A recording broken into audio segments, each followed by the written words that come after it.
il y a des clochettes japonaises qui sonnent dans le désert du Chili et qui représentent le ciel et les âmes perdues. Dans ce désert et dans cette région du Chili, il y a beaucoup de petits hôtels sur le long des routes, là où il y a eu des accidents de voiture, qu'on appelle animitas, qui sont comme des petits hôtels religieux.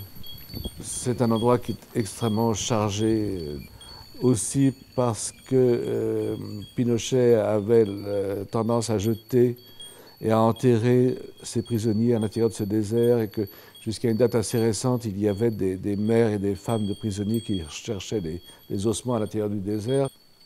Au Japon, c'est pour les vœux. Donc on met ça souvent devant les maisons.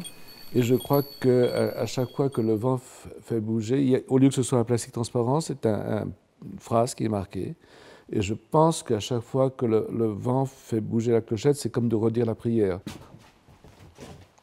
C'est un endroit où il y a aussi les plus grands observatoires du ciel, parce qu'on voit les étoiles mieux que partout ailleurs, par le fait que c'est d'abord haut, 4000 mètres, et aussi que c'est extrêmement sec.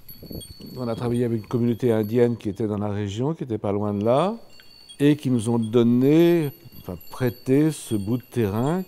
Et en échange, ils ont demandé des guitares, 25 guitares, et un professeur de guitare. Et comme cette communauté est de 64 personnes, vous savez que la moitié des habitants de ce tout petit village va jouer de la guitare.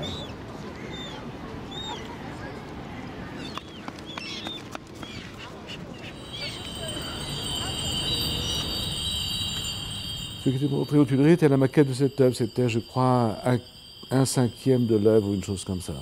C'était une partie du ciel, une petite partie du ciel. Pour dire du bien de cette œuvre, c'est qu'elle est discrète.